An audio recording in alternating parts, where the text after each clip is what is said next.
I was 29 when I finally moved into my 2-bedroom townhouse in Mesa, Arizona. I remember standing in the doorway, keys shaking in my hand, telling myself this was proof I could build something without anyone lifting me up. In the Holloway family, no one ever lifted me up. My mom, Denise, liked to say, "Jamie can handle herself." My dad, Cliff, would nod like it was a fact written in stone. What they meant was, Jamie doesn't need help, so we don't offer any. I grew up learning to stretch every grocery dollar, patch my own tires, and take whatever job paid the bills. By 26, I had 2 part-time positions and 1 full-time marketing job stacked on top of each other. I lived in a worn-down studio, packed away every leftover cent, and told myself that someday I would have a home that no one could take from me. When the approval for the mortgage finally came through $275,000, I cried in my car. No celebration dinner, no champagne, just me, gripping the steering wheel, whispering, "You did it." On move-in day, Harper Dean, my best friend, dropped a toolbox onto the counter and smirked. "You know your family's gonna take credit for this." I laughed, but something in my chest tightened. "They always do," I said, "but this one's mine." Harper leaned against the doorway. "Then keep it yours." I wanted to. I planned to. I worked too many nights and gave up too many mornings to let anyone rewrite the story. But deep down, I sensed the storm coming the way my brother Ty had been calling more often, the way my mom kept asking if I was comfortable in such a big place by myself. If you've ever had a family who expected your hard work to belong to them, stay with me. I think you'll understand what came next. It started 3 years before the townhouse, back when I still believed helping family meant something. Ty called late one night, his voice trembling just enough to sound desperate. "Jamie, the electric company's shutting us off tomorrow. The bill's $310. Mia's been crying because it's so hot. Can you, please?" I pressed the phone to my forehead. "I'll cover it this time," I said, already opening my banking app. "Thank you," he breathed. "You're saving us." But the next month, he needed help with the water, $95. Then the internet, $140. Then a repair on their battered sedan. Britt jumped on the phone that day. "The brakes are gone." The shop said $800. "We cannot drive the kids like this." I paid that too. When the transmission failed a few months later, Ty didn't even hesitate. "It is $2,700. I hate to ask, but he did not hate asking. He hated not getting. Every time, I repeated the same line. "It is fine. Ty, it is for the kids." Harper noticed before I did. "You are covering too much," she said one afternoon as we sat in the break room at work. "It is not that bad," I insisted. "They just need some time to get stable." She stared at me. "Jamie, you have said that sentence for over a year." Then came the first rent shortage. Britt texted, "We are $450 short. The kids cannot lose their home. Please." A month later, it was $600. Then $580. I kept paying. I kept telling myself that I was helping them stand on their own. One evening, Harper stopped by my place and dropped her bag on the counter. "I looked at your bank statements. You know you have sent them almost $11,000 in the last 3 years. "Right." I froze. "It cannot be that much." "It is," she said softly. "And they will keep asking because you keep saying yes." Before I could respond, my phone buzzed. A message from Britt. "Hey, love. Ty said you might help again this month. You always come through. Always come through. Like I was not a sister, but a service." Harper watched my face fall. "Jamie," she said gently, "you are not their emergency fund." But the truth was already settling in my chest like a stone. Somehow, without noticing, I had become exactly that. The shift from helping to being used happened quietly, the way cracks appear in a wall before it collapses. It began when Britt asked to borrow my debit card one afternoon. "We just need to order dinner," she said. Our card got flagged again. I hesitated, but she was already reaching for it. "I will give it right back," she promised. She did give the card back, but the number stayed saved in her phone. A few weeks later, I noticed a charge from a delivery service for $62. I scrolled further, $39, then $91. I called Ty immediately. "Hey, did you use my card for takeout?" He laughed like it was nothing. "Oh yeah, sorry. We forgot to update the payment. We will fix it." They did not fix it. The next month, my phone bill jumped. When I logged in, I saw 2 new lines added under my plan, Ty and Britt's numbers. I called my provider. The rep said, "Someone with full account access added these lines." My stomach dropped. Only 2 people had access me, and whoever had seen me sign in at their apartment. I confronted Britt. "You added your phones to my account." She blinked slowly, as if confused by my tone. "It was just easier. You already have unlimited everything. We will pay you back." They never did.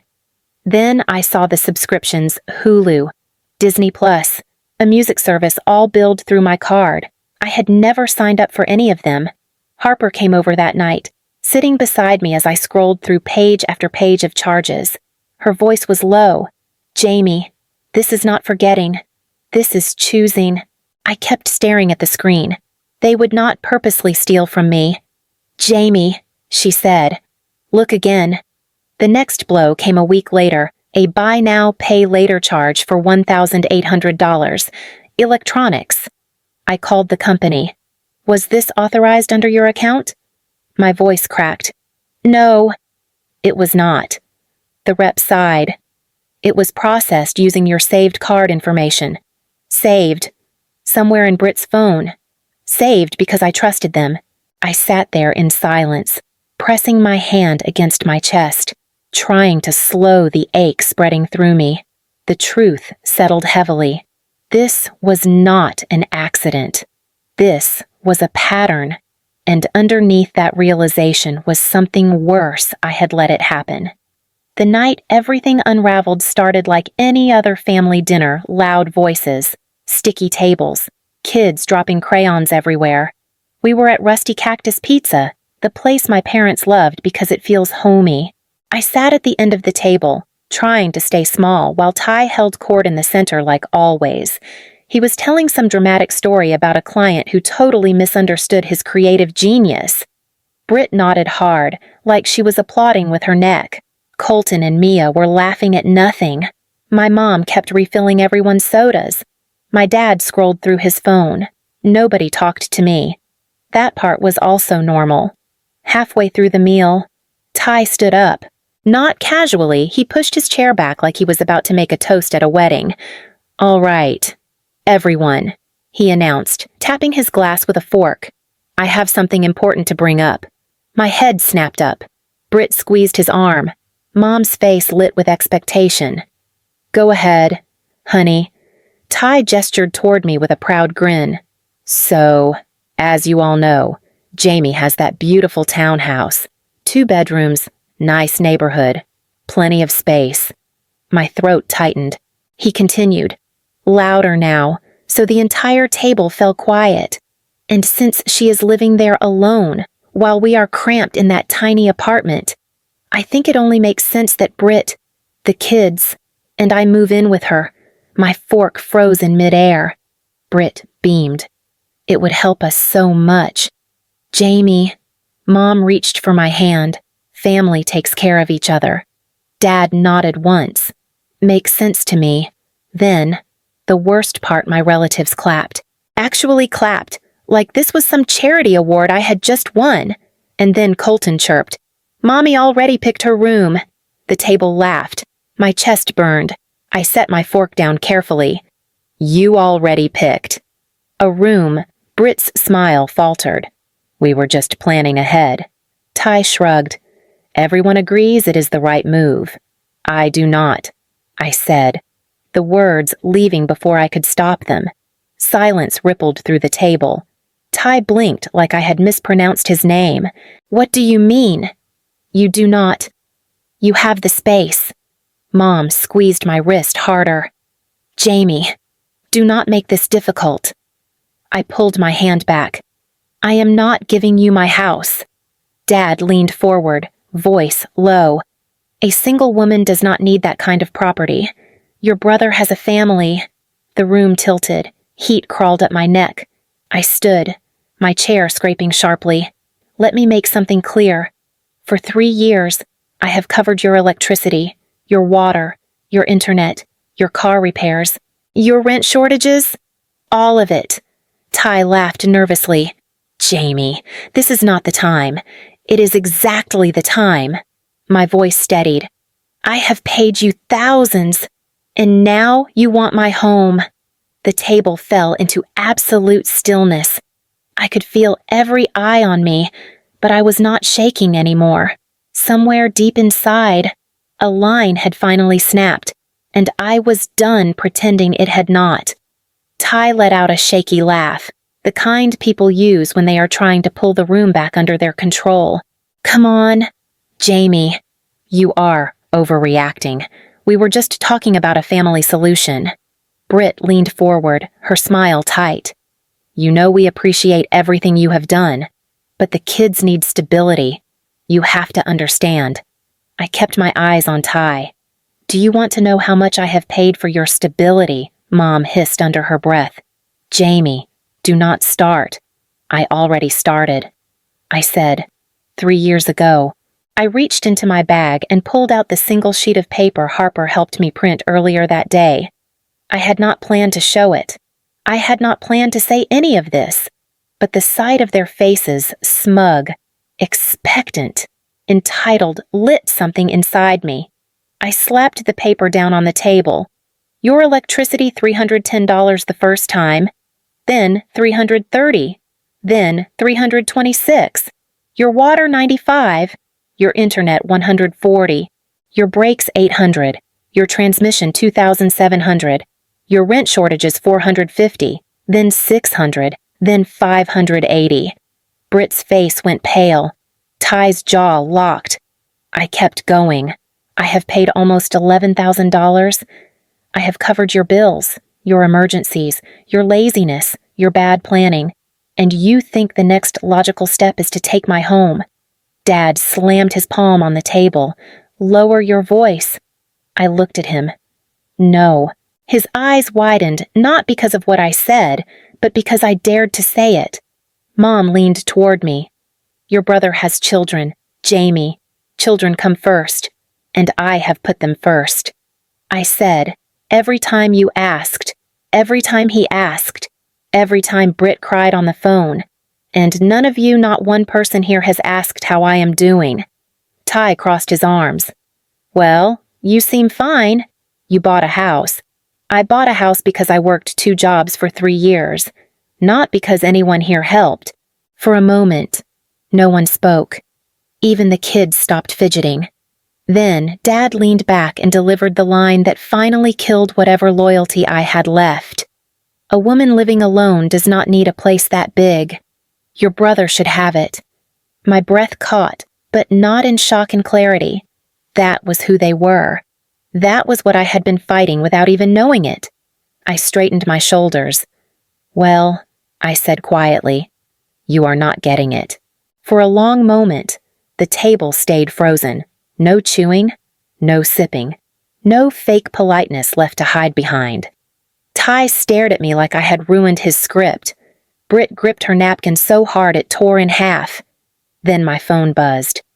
Harper's name flashed across the screen with a message preview. You need to see this. Now. I opened it. A screenshot. An Instagram story. Ty, standing proudly in front of a brand new 65-inch OLED television, grinning like he had won a prize. Britt posing beside him, flashing a peace sign. The caption read, Treating ourselves. We deserve it. The timestamp was from 2 hours earlier, right before dinner. My breath left my body. Not in shock, but in something colder, harder. I turned the screen toward the table. Explain this, I said. Ty's face drained instantly. Britt blinked fast, her lips twitching. Mom frowned. Jamie, put that away. You are making a scene. I didn't lower the phone. You told me you could not pay rent. You told me the kids were suffering, and you bought a television that costs more than my monthly mortgage. Ty swallowed. It was on sale. I almost laughed. So was your dignity, apparently. Dad leaned forward. You do not talk to your brother like that. I kept my eyes on Ty. You used my money. Money I thought was going toward your kids' basic needs, and you spent it on this. Britt's voice cracked. We needed something nice. Everything in our lives is stressful. Then manage your life, I said, without draining mine. Ty slammed his hand on the table. We are family. I felt something click inside me. Something final. No, I said quietly but clearly. Family does not steal. Family does not lie. Family does not plan to move into my home before even asking. The relatives who had clapped earlier looked away now, suddenly fascinated by their plates. Colton tugged on Britt's sleeve. Mommy, are we still getting Aunt Jamie's house? The entire table flinched. Britt whispered harshly. Quiet. Colton. I stood up. My chair screeched against the floor, but I no longer cared. I am done, I said. All of you have taken and taken and taken, and none of you has ever asked if I had anything left. Ty reached out like he could still pull the narrative back. Jamie, we can talk about this later. There is nothing left to talk about. I grabbed my bag, turned, and walked out of Rusty Cactus without looking back. Behind me, I heard Mom whisper. What has gotten into her? But Harper's message replayed in my mind, sharp and undeniable. What had gotten into me wasn't anger. It was the truth. I did not sleep that night. I sat at my kitchen table with every bank statement spread out in front of me. My laptop glowed with rows of transactions, each one a reminder of how easily I had been pulled apart.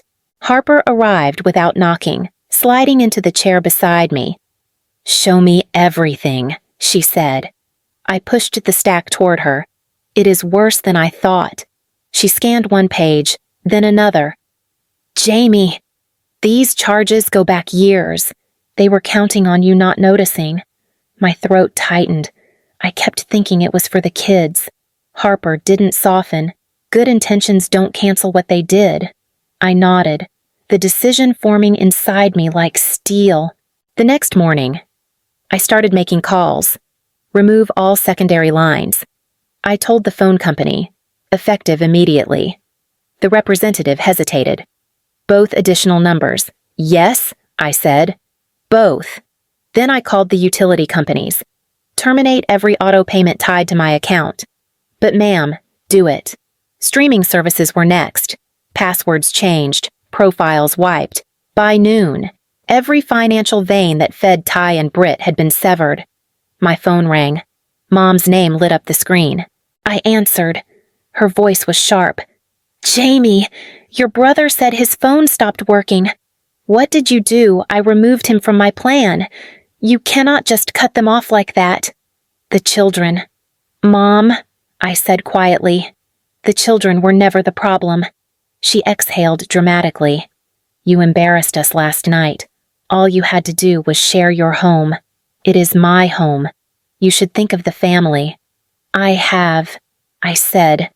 For 3 years. She muttered something about being ashamed of me before hanging up. Minutes later, Ty called. Jamie, seriously, you turned off our phones. You lied to me, I said, and you stole from me. That is dramatic, he snapped. You know we were counting on you. That is the problem, I replied. In the background, I heard Britt whispering frantically. Tell her about the kids, use the kids. Ty cleared his throat. Mia cannot sleep without her shows. You know she gets anxious. Then pay for them yourself. He swore under his breath. You are punishing us. I am protecting myself. He hung up.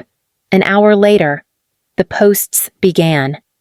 Mom wrote, Some people forget what family means. Dad shared it instantly. Britt posted a photo of Colton and Mia sitting on the couch, looking sad. When family abandons you. Harper held my phone while I stared at the wall. Do not respond, she said. They want a reaction. I nodded, though every part of me felt scraped raw. I changed my privacy settings, reported their posts, turned off my phone. For the first time in years, silence filled my home. Not peaceful, not yet, but mine. 4 months passed before the next blow landed. I was eating lunch in my car when Harper called, her voice tight. Jamie. They got evicted. I gripped the steering wheel. Evicted. When this morning, 5 months of unpaid rent. The landlord finally pushed it through. I closed my eyes as Harper continued. They packed everything into a borrowed pickup. The kids were crying. They are staying at Sunrise Inn and Suites, the rundown one off the highway. My stomach twisted. Not from guilt, something closer to grief. That evening, Mom called. I let it ring twice before answering. Her voice trembled. Your brother and Britt are in a motel. The children are sharing a pull-out bed. Do you understand what is happening? I do, I said. You did this, she hissed. No, I said quietly. They did, she inhaled sharply. Your brother is desperate. The deposit for a new place is $1,800. If you just help them until they get settled, I cut her off. If I were the one losing my home, would you ask Ty to give me his?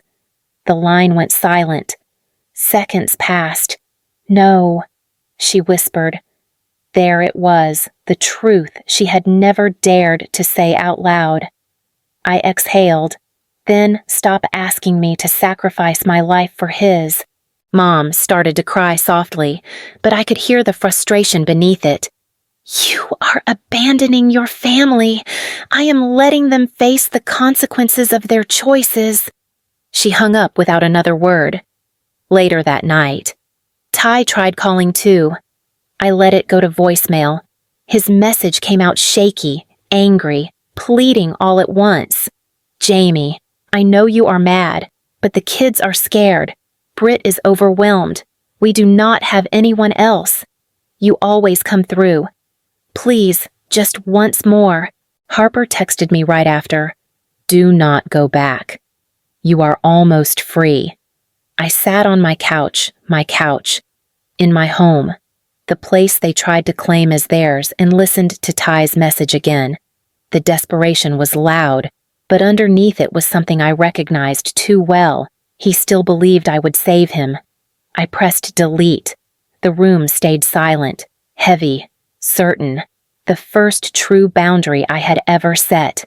Held. In the weeks after the eviction, my phone stayed eerily quiet. No calls, no guilt, no emergencies disguised as compassion. For the first time in years, the silence did not feel like punishment. It felt like oxygen. Harper nudged me back into the world, little by little. You said you always wanted to take a photography class. She reminded me one afternoon. So take it. I hesitated. It feels selfish. Good, she said. Be selfish for once. So I signed up for an evening course at the community center 2 nights a week, 3 hours each. On the first night, I walked in gripping my camera like it might slip from my hands. The instructor, a gray-haired woman named Linda, gave me a gentle smile. First rule, she said, tapping my camera lens. Shoot what makes you breathe easier. I nodded, even though my chest still felt tight. After class, I showed Harper my first set of photos cacti against a pale sunset, a streetlight glowing alone on an empty road. These look like someone learning to live again, she said. I swallowed. I am trying. At home. I started saving money again. Small amounts, but mine. I made dinners I actually liked, not the cheapest thing I could find. I slept 8 hours, not 4. I stopped checking my phone expecting disaster. One night, as we sat on my couch scrolling through course assignments, Harper looked at me and said quietly, You did not break your family. Jamie. I looked up. You broke the cycle that was breaking you. Her words landed with a sharp softness, like something inside me had finally been named. I leaned back against the cushions, letting the truth settle. For the first time in a very long time, my life felt like something I was steering, not something I was constantly patching. The weight I had carried for years was gone. And in its place, there was room for something new. Not peace, not yet, but possibility. I saw them by accident. I was driving home from my photography class, the sky fading into a soft gold, when I passed the Sunrise Inn and Suites. The sign flickered half the letters dead. I would not have noticed it, except I saw Ty standing outside, hunched over, smoking like the world was too heavy to hold. Britt sat on the curb with her head in her hands. Colton and Mia were drawing lines in the dirt with sticks. I slowed without meaning to. My chest tightened. Mia noticed first. She stood, waving both arms above her head. Aunt Jamie Ty turned.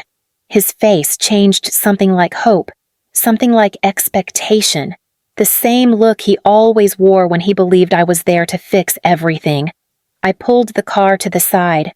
Not close, just enough to be seen. Mia ran a step toward me before Britt grabbed her arm. Ty took a drag from his cigarette and started walking. Jamie, he called out. We need to talk. I rolled down the window halfway. His voice cracked. We cannot stay here. The motel is draining whatever money we have left. The kids. Jamie, they are scared. I looked at Colton sitting beside his sister, trying to look brave. My heart twisted, but something inside me stayed firm. I am sorry you are struggling, I said, but I cannot save you. Ty blinked hard. You always have. And that is why you are here. I replied. For a second, I thought he might shout, but his shoulders slumped instead, like the truth finally hit him. Please, he whispered. We have no one else. You have each other, I said gently. Start there. I lifted a hand and waved at the kids. Mia waved back. Colton gave a small smile. Then I rolled up the window and pulled away. In the rearview mirror, I watched the motel shrink until it was nothing but a shape in the distance. As I drove, the air felt clearer, not lighter, just mine. If you have ever walked away from a family who only loved the version of you that served them, I hope you hear this part. Boundaries are not walls, they are doors. And tonight, I walked through mine. If you have ever had to do the same, or if you are still trying, stay with me. Your story matters too.